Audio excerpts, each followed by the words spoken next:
Studio.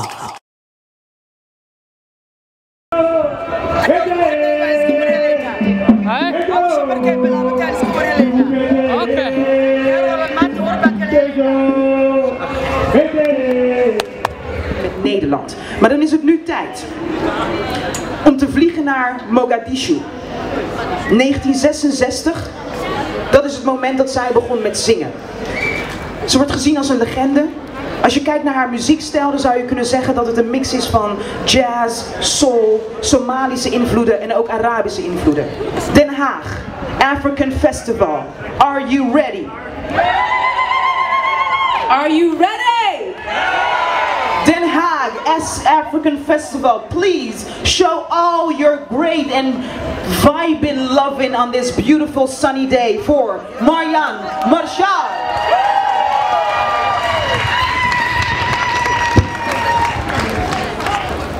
Good afternoon, ladies and gentlemen. My name is Marjan Marshall. I come from Somalia. Yeah, I started to singing when I was 16 years. I'm 63 years now. Still I'm singing. Yeah. Estena, aha, Estena, aha, Estena, aha.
Ja, mag ik alsjeblieft, dat was schitterend, u heeft genoten, ik heb mensen zien dansen, mag ik alsjeblieft een daverend applaus.